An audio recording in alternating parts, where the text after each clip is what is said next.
Bonjour à tous. Alors aujourd'hui je voulais voir avec vous comment et pourquoi bien choisir son chiot. Donc nous verrons ça en 5 points. Donc le premier ça sera le choix de la race, le deuxième ça sera le choix de l'élevage, le troisième les frais, le quatrième le mode de garde et le cinquième ce sera le temps à lui consacrer. Allez, à tout de suite. Avant de commencer par le premier point, je voulais déjà vous dire que le choix d'un chiot, c'est très important. Il faut que ce soit quelque chose de réfléchi, il faut que ce soit une idée réfléchie, pas quelque chose de coup de tête. Pourquoi? Parce que un animal, c'est important, il a besoin de beaucoup de choses. Donc si vous n'êtes pas en mesure de les lui donner, que ce soit au niveau du temps, au niveau de l'argent, je vous conseille du coup de ne pas prendre de chiot. Voilà, un chiot ça peut coûter, enfin ça coûte cher, un chiot ça demande du temps, donc voilà, il faut vraiment que ce soit quelque chose de réfléchi. Voilà, donc maintenant on va commencer avec le premier point, donc qui est le choix de la race. C'est parti. Alors il faut choisir une race de chien en fait qui vous corresponde, qui corresponde à votre mode de vie. Si vous êtes quelqu'un de très sportif, vous allez plutôt choisir un chien type Husky, Jack Russell ou même Border Collie parce que ce sont également des chiens très sportifs. Les éleveurs notamment pourront vous conseiller en fait ou en tout cas vous dire si oui ou non le chien en fait va vous correspondre en fonction de vous. L'éleveur en fait connaît bien la race qu'il va élever, surtout s'il en élève une ou deux. Donc ça c'est l'idéal.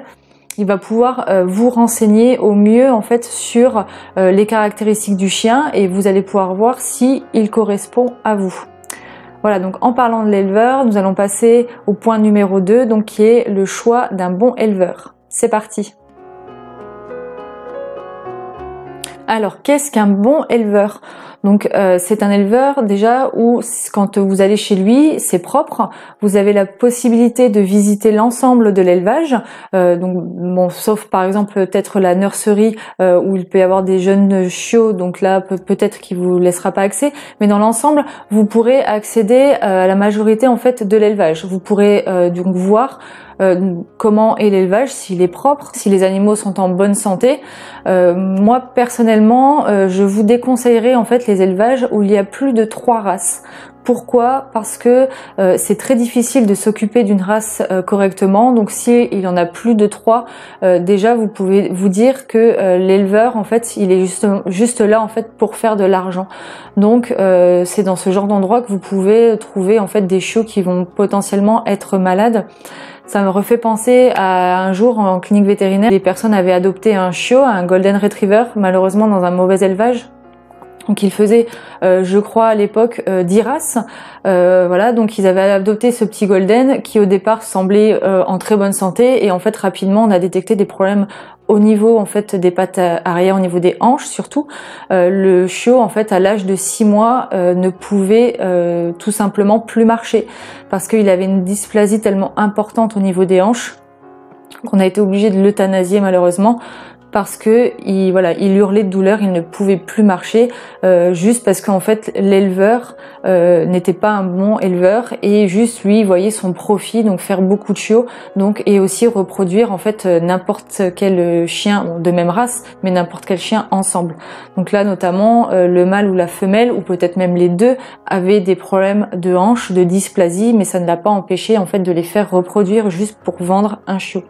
Voilà, donc ça c'est très important, il faut y penser pour voir également si l'éleveur est un bon éleveur. Passez à l'improviste, allez-y sans le prévenir. Donc si c'est un mauvais éleveur, il va se fâcher, il va pas être content et il ne vous laissera pas rentrer en fait, même si vous êtes déjà venu une première fois. Pourquoi? Parce que souvent ce genre d'élevage en fait c'est pas propre, c'est pas bien organisé. Et il a peut-être que même la première fois où vous y êtes allé, il vous a juste fait rentrer dans une seule pièce, prétextant en fait de ne pas contaminer en fait le reste de l'élevage. Il vous aura seulement montré en fait quelques chiots en fait dans une seule pièce. Donc ça c'est le genre d'élevage qu'il faut absolument éviter. Voilà. Alors, après, je peux concevoir que d'arriver à l'improviste, ça fait pas toujours plaisir, mais un bon éleveur, si vous voulez, il va effectivement être un petit peu embêté, mais il va vous laisser rentrer. Mais peut-être qu'après, il va vous dire que bon bah il avait pas prévu votre venue, donc voilà, vous pourrez pas rester très longtemps, mais au moins il vous aura laissé rentrer et potentiellement aller voir en fait le chiot que vous avez peut-être pré-choisi. Ça c'est un bon élevage à mon sens. Voilà, donc maintenant nous allons parler des frais que peut engendrer un chiot. Alors donc un chiot va bien sûr engendrer en fait différents frais. Donc le premier est lié bien sûr donc à l'achat. Donc si vous avez choisi en plus un chien de race, il va vous en coûter au minimum 850 € et ça peut aller jusqu'à 1500 € en fonction des races. Donc ça c'est déjà un budget qui est assez important. Un autre budget qu'il faut avoir, ça sera pour l'alimentation. Donc l'alimentation, ça va être l'achat des croquettes que vous allez lui acheter. Donc en plus, si vous souhaitez un animal en bonne santé, orientez-vous plutôt vers des gammes vétérinaires. Donc ça va être des croquettes plutôt de qualité, donc qui vont justement aider en fait le chien tout au long de sa croissance notamment. Vous avez aussi les frais au niveau des accessoires, donc le collier, la laisse, le panier. Donc c'est des choses qu'il va falloir acheter et même parfois pour certains reacheter en fait, comme par exemple le collier, peut-être qu'il va être trop petit par la suite, donc il va falloir le changer. Vous allez avoir également les visites chez le vétérinaire, donc notamment pour les vaccins, les produits d'entretien, donc les vermifuges, les antiparasitaires externes, donc les produits contre les puces. Et vous allez aussi avoir les chirurgies de convenance. On va vous conseiller également de stériliser donc votre animal. Donc ça va être aussi un coût. Donc plus votre animal va être gros, je vais dire, pas dans le sens obèse, mais dans le sens grand, plus ça va vous coûter cher. Donc le prix en fait est en fonction du poids de l'animal. Voilà, et puis peut-être que vous allez avoir aussi besoin de personnes qui vont vous aider en fait pour éduquer votre animal, parce que soit vous sentez pas de le faire seul, soit vous avez besoin d'aide parce que le chien ne réagit pas comme vous le souhaitez. Donc peut-être qu'il faudra lui prendre des cours d'éducation. Voilà, donc maintenant nous allons passer au mode de garde pendant les vacances. Et donc pendant les vacances, du coup, comment vous allez faire?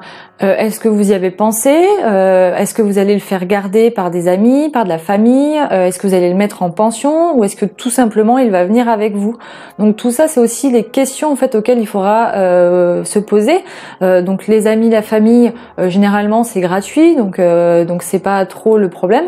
La pension, donc ça a un certain coût, donc en fonction des pensions, en fonction du temps que vous allez le mettre et en fonction du poids de votre chien, le coût va être différent. Donc ça, il faut également y penser.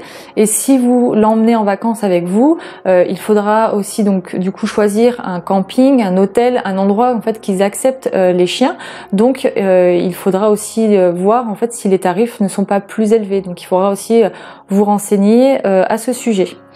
Voilà. Donc maintenant nous allons passer au temps passé donc avec son animal. Malheureusement, si vous n'accordez pas beaucoup de temps, notamment pour les promenades en fait à votre chien, il peut y avoir des problèmes de comportement en fait qui vont s'installer. Le chien va tout simplement en fait être frustré de pas avoir eu assez d'activité en fait dans la journée. Donc il peut tout simplement dégrader en fait les objets qui sont chez vous, vos chaussures, les meubles, tout ça parce qu'il a en fait justement juste une frustration. Il peut aussi devenir en fait malpropre, donc faire pipi dans la maison sans aucune raison, mais tout ça sera lié en fait au fait qu'il ne sort pas assez, donc il va être frustré. Voilà, donc c'est pour ça qu'il est important de bien aussi choisir sa race en fonction du temps que vous pouvez lui accorder. Voilà, donc nous avons vu les 5 points. N'oubliez pas qu'un chien va vivre en moyenne 10 ans avec vous. Donc plus il est petit, plus il vivra longtemps. Donc ça, c'est quelque chose qu'il ne faut pas négliger. On voit malheureusement beaucoup trop d'animaux qui sont abandonnés par des propriétaires qui sont en fait dépassés par les frais, par le comportement dû à une mauvaise éducation ou par le temps qu'il faut consacrer à l'animal. Donc ça c'est quelque chose en fait qui arrive malheureusement trop souvent. Donc on le voit, vous l'avez je pense déjà vu par vous-même aussi, des animaux qui ont été attachés au bord au bord de l'autoroute à un arbre ou alors qui sont tout simplement abandonnés devant la SPA. Il faut savoir aussi qu'un animal avec le temps, avec l'âge, peut encore engendrer des frais dus à un problème de santé, par exemple un problème de cœur ou un problème de thyroïde. Donc ça va être des traitements donc à vie qui peuvent également coûter cher. Donc on voit aussi malheureusement beaucoup de vieux animaux en fait abandonnés parce que les gens en fait n'arrivent plus à payer les traitements. Voilà, donc c'est pour ça j'insiste, réfléchissez bien avant d'adopter un animal. Voilà, j'espère que cette vidéo vous a plu. N'hésitez pas à me poser des questions dans les commentaires, je me ferai un plaisir d'y répondre. Partagez ma vidéo et surtout abonnez-vous. À bientôt.